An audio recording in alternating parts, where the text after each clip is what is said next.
It was Roland Barthes' Death of the Author which really changed how I responded to work and how I realised that, that there's no fixed meaning in a piece of work. Everyone was going to respond to something differently, and I found that incredibly liberating and freeing as an artist.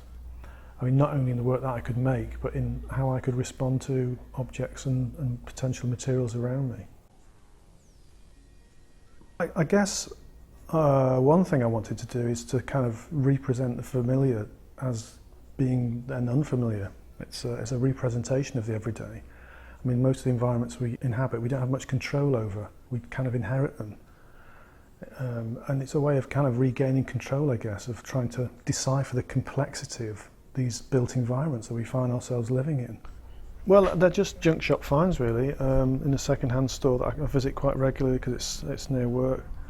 I mean, the idea was to take the four and make some sort of framing device, some sort of rectilinear thing. But as I started to play with them, I just kind of, it changed, it transmuted, and they seem to sit together.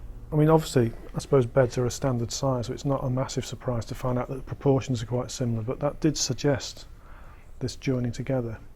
But this is obviously the back of one. There's a sort of more coloured side, but two coloured sides seem too much, so having that flat negation of this more coloured sculptural side seemed to contrast quite well.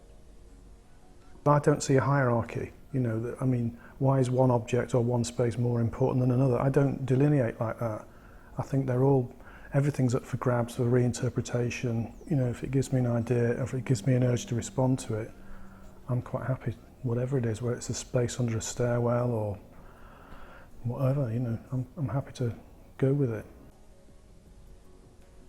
It can be really inconsequential things, just chance finds, things that I notice on a regular basis. It might be something in a junk shop that I'm drawn to. I don't quite know what I'm going to do with it at the time, but I'll bring it back to the studio, live with it for a while, and somehow it'll start to combine in my mind with another object.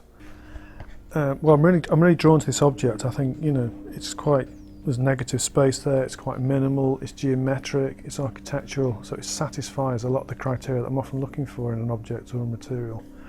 But also, it's just throwaway packaging off an iMac, essentially. So this was part of the packaging that came with the new computer. In a sense, this object is part of a design classic. Then at the same time, it's also a bit of throwaway rubbish, if you like, but there's no reason why I can't take that, elevate its status, particularly if I sort of transmute it into a different material like bronze. People then have to respond to it differently.